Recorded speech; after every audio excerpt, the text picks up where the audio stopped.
বুঝাইছে রে যুবক, কিন্তু লাভ হইল কি? আবু জাহেল এত বড় বেঈমান, রহমতের নবীজির আদর্শের মালা গলা লাগাইবে এ তো বহু দূরের কথা।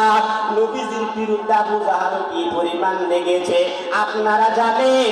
আবু জাহেল নবীরে, আমার মায়ার নবীর জন্মস্থান ওই আবু জাহেলের কারণে ত্যাগ করতে হয়েছে রে বাবা।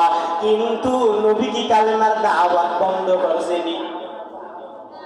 নবী তো 13 বছর ধইরা আবু জাহেলরে বুঝাইছে, চাইছে আবু জাহেল কালেমার পথে আসে, কালেমার সুশীতল ছায়ার নিচে সে আশ্রয় নেয়। এই জন্য মায়ার নবী বুঝাইছে। আল্লাহ তো বইলা দিলেন, লা তাহদি মান আহবাবতা ওয়ালাকিন্নাল্লাহ ইয়াহদি মান ইয়াশা। আল্লাহ তো নবীর বংশে পয়গম্বর, নবী আপনি যাকে মহব্বত করেন, ভালোবাসেন, আপনি চাইলে তাকে হেদায়েতের রশি, এই কালেমার রশি গলায় পরাইতে পারবেন না। নবী আপনি কালেমার বয়ান চালায় যান, কিন্তু আমি আল্লাহ যাকে চাই, আমি আল্লাহ যাকে চাইবো কালেমার রশি গলায় লাগাই দিব। ভাইরা আমার, এই মাহফিল, এই প্রোগ্রাম বড় দামি। কেমন দামি আপনারা জানেননি?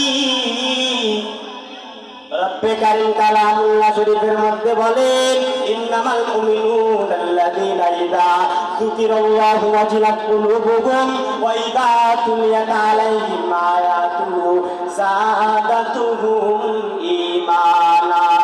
এই প্রোগ্রাম, এই মাহফিল কত বড় দামি রে মানুষ। আল্লাহ বলেন, এই ময়দানে বসলে ও গোলামেরা ভালো কইরা শোনো, আল্লাহ ডাইরেক্ট কালামুল্লাহ শরীফের মধ্যে বলেন, এই মাহফিলে বসলে, সেই ময়দানে, সেই মজমায়ে কালামুল্লাহ শরীফের বয়ান করা হয়, কোরআনের আয়াত তিলাওয়াত করা হয়, ওই ময়দানে বসলে মানুষের মুর্দা ঈমান তাজা হয়ে যায়, মানুষের মুর্দা ঈমান জিন্দা হয়ে যায়, দুর্বল ঈমান তাজা হয়ে যায়। শুধু তাই না, এই ময়দান কত দামি। ক্বালান নবিয়্যু সাল্লাল্লাহু আলাইহি ওয়া আলিহি ওয়া সাল্লাম, লা ইয়াকুদু কওমুন ইয়াযকুরুনাল্লাহ ইল্লা হাফাতুহুমুল মালায়েকা ওয়া গাশিয়াতুহুমুর রাহমা ওয়া নাযালাত আলাইহিমুস সাকিনাহ ওয়া যাকারাহুমুল্লাহু ফী মান ইনদা। এই মাহফিল কত দামি।